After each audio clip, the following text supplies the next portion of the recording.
Reece. Yeah. Who you with? Reece, why you hitting the hype bell so early? Because we got the same name. That's why already, man. You know it's going to be a lit interview right here, man. We got a guy with an incredible story. He's got a documentary. He's been on everybody's TV or movie screen. We about to get this thing all the way popping. And when I say incredible story, this man went from Marine to homeless to an award-winning actor. Just a hell of a dude. Maurice P. Kerry in the building. What's up, man? What's happening, man? How you doing? Thank you for having me. It's a pleasure. It's a pleasure. For sure, man. So obviously everybody just saw you on that Law and Order not too long ago, but 3-4 days ago, you know what I mean? That's the show. And tonight. That's what I'm talking about, man. That's the show that, you know, a lot of people are tuned in with. But of course, you've been on all the shows that everybody's loving. You know what I'm saying? On a couple, maybe one or two. You know what I'm saying? What MacGyver's been so many good. MacGyver, the First Lady, Atlanta. That's really one of my favorites. Wicked City. Actually, Wicked City was my favorite. Okay. I gotta check that out. All right, so that's what's up, man. So you about to get the in-depth interview with this brother right here. It's got a lot of things, more layers than an onion. So let's go ahead and kick this thing off, man. Tell me about the acting, because like I just gave it the quick little thing. Like, of course, you served our country. You out in California. You find yourself in a position that I hate. A lot of veterans find themselves in. You know what I mean? Like trying to find their way, and for whatever reason, they don't get the resources that they should be getting, you know what I mean? And then you pivot. How the hell you start acting though? Well, wow. So it was crazy because I knew I always wanted to be in entertainment. I knew that from when I was a little kid. I just didn't know how. You know, my uncle, well, music runs real deep in my family. My uncle was DJ Dana. He passed a few years ago. If you remember Gorilla Zoe Hood niggas, that's my blood uncle. Okay. Passed a few years ago. You know, I thought I was gonna sing. I thought I was gonna rap. If y'all look me up, I got songs, all that, did all that. But none of it really landed. You know, and then while I was in San Diego, you know, California after the Marine Corps. I was living out of my buddy's car while he was in Iraq, and I was with a group called Southern Noise, and we were, you know, doing music. But while we were doing that, I was also doing, you know, a little background work because I was trying to figure out how to get into the business. So I started doing background. And if you look on Veronica Mars, I don't know, it's like season whatever, episode something or whatever, I don't know. It's called The Grapes of Wrath or something. And you'll see me back there, 25 years old, playing a high school student. Full beard. That's what I'm talking about, though. We can get a good wide range of ages, though. You know what I mean? Right. Black don't crack. That man drink a lot of water. Put it that way. Please believe. And so what ended up happening was like the acting bug hit me, but then also what hit me later on is when things got a little bit better was, you know, I had my daughter, I got married, had my daughter, so I had to, you know, pivot again and get her to a situation where I could pursue what I wanted to do again. And now I'm full force, full steam ahead. There we go. Going hard in the paint. There we go. And we see that, man. IMDb is out of this world. It looks like a receipt you get from IKEA. You know, you buy one thing at IKEA or CVS, and that receipt be 40,000 feet long. The CVS receipt. Right, man. You go on his IMDb, you see all those credits and the big productions and things like that, man. How dope is it to be able to look at your life and go, wow, I'm really doing this?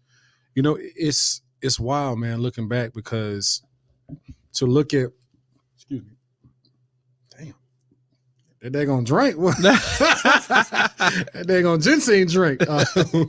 No, to look back at my life and look at where I started, you know, even as a kid and trying to figure out, you know, in Atlanta, trying to figure out what kind of little boy I wanted to be, and then trying to figure out what kind of young man or what kind of teenager, and then figuring out, okay, you know, I done been to jail one time. I done been to jail 2 times. Damn, I done been to jail 3 times.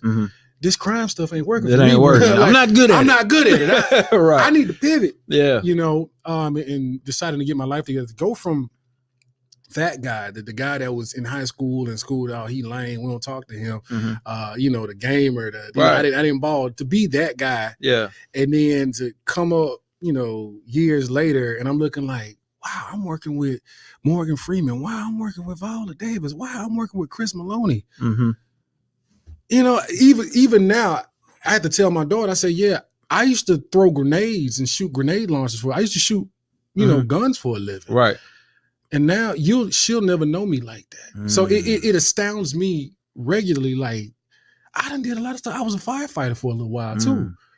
So it astounds me from time to time when I look back. And honestly, people have to remind me all the things that I've done. And that's like, damn, I did that too? Yeah. Damn. I feel you on that. I just refuse to sit down somewhere. He had about 40 hype bell moments. I'm just going to hit it right then. And then, you know what I'm saying? We're going to keep this thing strolling, man. That is incredible though, bro, to have those different, walks of life and then be able to come. And I'm sure a lot of those things fall into what you're doing now. Like you are tactically trained. So now you can play that for real. Exactly. We have a film coming out pretty soon. May 15th, called Chasing Rain, where I got an opportunity to use a lot of my tactical skills. I'm the lead in the film. And I got a chance to use a lot of my tactical skills from being in the Marine Corps and had an opportunity to pass that along to other cast members who weren't exactly sure how to move. Right. It's like, how to do what we do. And speaking of translation, like, because I've lived the life that I have where, there's been ups, downs, there's been love, there's been loss, there's been, the good, the bad. I'm able to bring those things into those characters and find a way to connect that character to something that genuinely happened in my life. And sometimes it takes a little bit of mental gymnastics, but it helps with those characters. It helps bring them life and make it more real for people. And one thing that I get complimented on is natural. Natural. And it's like, you just got to find a way to make it real to you. That's what's up, man. I know I watch some movies with my buddy, and he's definitely in the military. So sometimes he'll watch, he'll be like, we don't hold guns like that. We don't do that. We wouldn't jump over that like that. But you really bringing that to the forefront. Absolutely. And then to be able to help other people. I know that's incredible too. Absolutely. I'm also, I'm an acting coach. I help, young actors or even established actors here in Atlanta.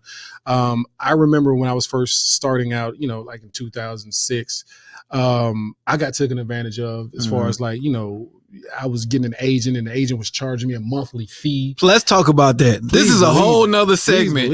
If somebody wants to manage you, be an agent or represent you, you should not be paying them. No, please, you do not pay them anything up front. They get paid if you get paid. There you go. If they're not making, if they don't make you any money or, get money for you, then you don't pay them anything up front. So please, there's this one company, I'm not going to say their name, but there's this one company here in Atlanta that I genuinely loathe because they constantly advertise. And I look at the little post on Facebook, people be so excited. I got this audition with such and such. And I'm like, no, you don't. No, you don't. They got a sales pitch for you. And they want you to buy headshots and buy a package. And they prey on. You've been there. They prey on parents with kids, and because we can get your kid booked to Disney. Right there. No, they can't. No, they can't. That's not how it works. And then what they do is they have these kids, and I hate doing background work. Yeah, thinking that's the move. Yeah, it's like for a long time I even thought background was like the way in, and for some people they get lucky. Yeah, and it's like 1 in a million. Like, hey, you come here. Let me say this line real quick. Yep. And it's like, oh, I'm in. And actually that is a stepping stone. But the way that I did it, the long way, right? It was actually faster than trying to go through background. So going to these agencies saying, we'll do this for you, we'll do that if you just pay us, buy our headshots, take our classes, pay us $1,000 or $8,000 up front. Don't do that. No, please don't. Hit me on Instagram. I got you. Hit me on Instagram. You ain't got to pay me nothing. Come holler at me. I'll get you situated. I ain't saying I'm a sign. I'm not an agent. What I'm saying is I'll keep you from wasting your money. There you go. That's Maurice P. Kerry giving y'all gold right there. Please. And this is a working actor. A man is, about his business, understands the industry. Now, I will say this, a good acting coach or a good acting class, studio, it's definitely worth your weight to pay. You know what I mean? A personal acting coach, definitely. Shout out my boy Louis Stansel. Definitely good thing to do. Oh, but that's my guy. Yeah. Okay. Yeah. LS Studio. Shout out to them, man. I get his emails all the time. Yeah, that's my guy. So I would say that, but paying somebody to be a represent you, nah, that ain't it. You don't. Yeah. They typically get anywhere after you get paid from a job. They typically get anywhere from 10, 15 20% if you're non-union, but if you're union, 10 to 15%, somewhere in between there, and that's it. Acting classes. There's 2 places in Atlanta that I personally recommend that I went to, but I also did some training in California and New York. Dope. So you gotta diversify your training. You know, what happens is we'll get into a class and we'll get comfortable. So there was a class that I went to. I loved it. The issue that I had with it was that it was all majority black. There was like 2 white people there. Right. And what happens is we get around each other.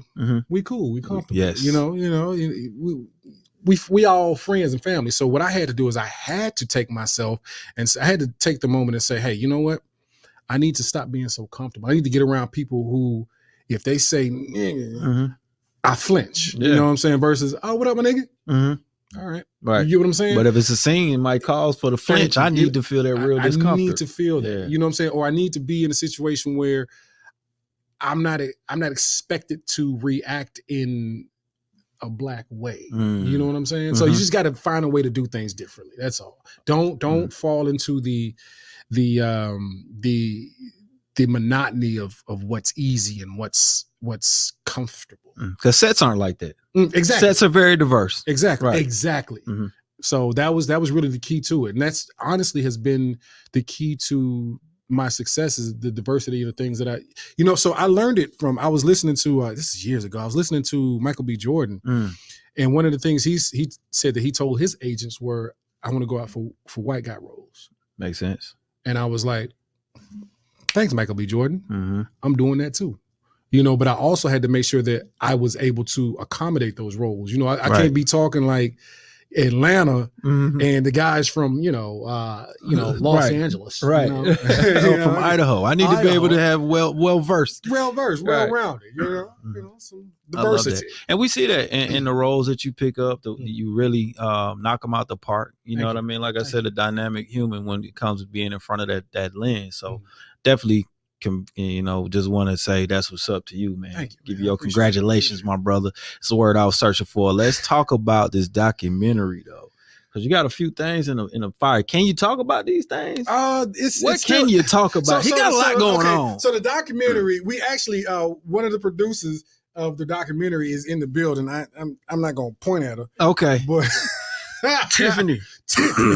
Shout out to the PR. But what I will say about it, I don't want to talk too much about it because we're still in production of it. I'm just trying. I'm trying to get y'all. What I will say, some behind the scenes information. Some top secret information. I love y'all. Why is he putting the bass on? Because I got to tell to my people. I'm trying to not, so you can't hear me. I'm trying to talk to my people over here. I'm trying to get y'all some information that you're not supposed to have.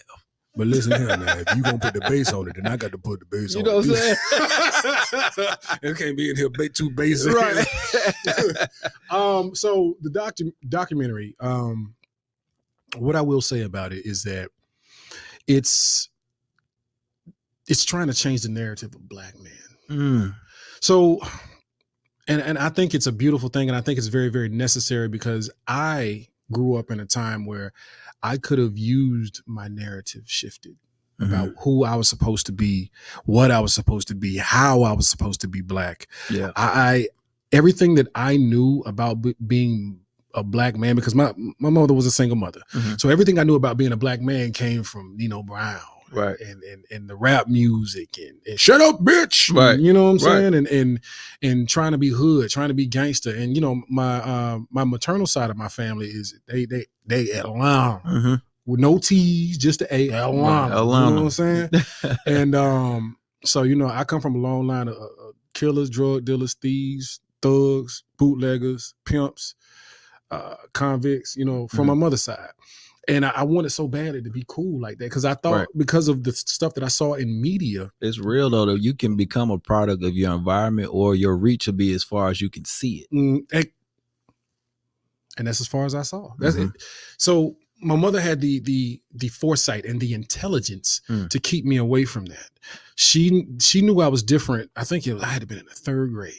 And I was down there, I think it was Price Elementary School down off of Lakewood. We was living in Lakewood Village. Gotcha. So I had to been at least 5 or 6, Lakewood Village.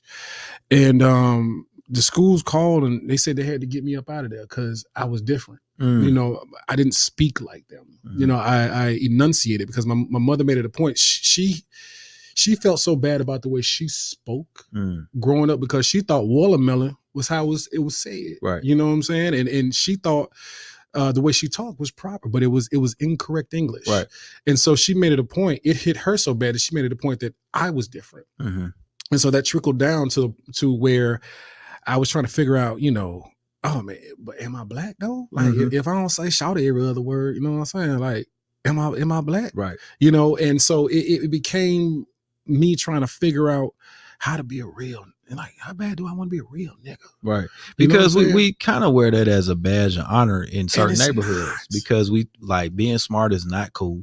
It's actually, it's frowned upon. It Intelligence is frowned upon, but I think it's also a sign of weak. For it to be frowned upon, it would have to be a sign of insecurity in the other person. Like, oh, you think you smart? I actually am. Now, when it should be, hey, you're pretty smart.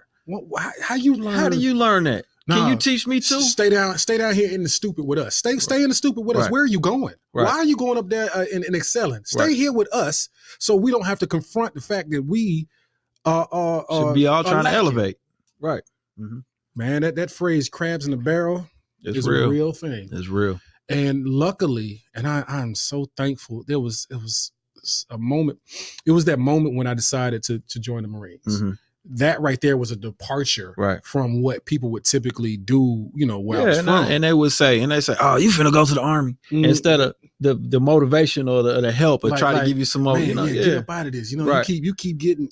You think you finna go to the Army. Exactly. What you think they finna do for you? So after that first decision was a step to like, okay, I can make decisions outside of the group. And so now, after being in war and after doing, living life, now I don't care. I genuinely don't care because I see the benefits of being able to be a free thinker and think for myself and go and look at something and analyze it and go, that's stupid. I'm not going to do that. Right. Why would I do that? That's dumb. That could lead, like if you go this plus this equals this, how about I just don't do that? Then we won't equal this. Right. But you want to keep doing this and this and equal this and be mad because it equal that. It equal that every time. Every single time, right. damn it. Every time. Got you. That makes sense. So I'm so glad you added a different number to that equation and we're not sitting here right now. Right. You know, absolutely. What I mean? So absolutely. That's dope. I saw what F's on people's records could do for them. And I said it. I said, I was 19. I said, I don't want no F on my record. I said, I'm getting real close. I said, if they'd have caught me that last time. Yeah, it would have been the last time. I'd have been under, up honor. You know what I'm saying? So I'm cool now. I'm good now. And just to be clear, right? I went down. So I have a secret clearance with the government. We good. we solid. He's super solid. Yeah. They didn't catch me that time, but I went and checked with them. They ain't looking neither. Right. They ain't looking neither. That's what's up. Let me hit the high bell for that. Nobody's looking. They're not looking for me. I love it, man. What is like I guess your most enjoyable part of being an actor? My daughter. So. That answer came quick. I need to hear the explanation. My daughter, 95%. So my daughter, I call her. I've been calling her Junior since she was born. She's named after me and her mother. So she has me and her mom's name. 95% of anything you've ever seen me on television doing, my daughter has been my reader. And my daughter, she when I'm doing those auditions, she's the one behind the camera. I can line them up. She's the one behind the camera saying the words with me and doing take after take until I find everything I need to put into it. And then she's the one that I kind of, because I've raised her for 14 years by myself. Yeah. So we're so similar.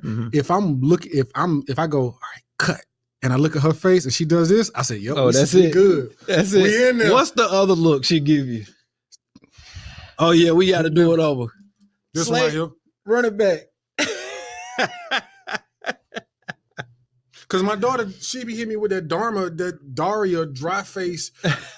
Cause she wear glasses. She be hitting me like that. So she, she be having little attitudes, but I always give her gratitude, and I always thank her, because when people see me on these red carpets, when they see me on the internet, when they see me on television, Law and Order. My daughter read for me there for my audition there. You get what I'm saying? For Wicked City, my 2 favorite roles that I've ever done, Wicked City and Law and Order, and my daughter read with me. So the best part is watching her light up, and then watch this, her coming home with the bragging rights. She like that. I'm talking about. I'm sure she does. Yeah. I'm sure she does. Girl, you see my daddy? Yeah. I seen your daddy too. Shut up. That's what's up, man. I definitely feel you on that one. I know sometimes like my kids, they hit me on the radio or something, and I get that same situation, or they come and they do a drop, or they hear me doing a commercial. My moment like that was I did a voiceover for a gaming app, and then she was playing the app and the voice came up, and she was like, "Daddy." You know, that sound like you. So that was it. That was it right there. What game was it? It was a Fishdom. It's a gaming app on the phone. A lot of kids got it. They like build these aquariums and play these little puzzle games. Now I got to pull it up. Now. There you go, my boy. That's what I'm talking about. Got to rep. Yes, sir. Yes, sir, man. I promise this is one of the more enlightening interviews. You know what I mean? Because it's like I said, you got more layers in the onion. So we got to keep talking about it, man. Tell me about. I might make you cry though. That would be the acting, right? Award-winning acting. What do you have coming that people should definitely keep their eyes open for? So May the 15th? May the 15th. Thank you. May the 15th. I have the Lorraine stage play that I'll be doing here in Atlanta. I don't remember. I got the flyers in my car, but it'll be the Lorraine stage play here in Atlanta.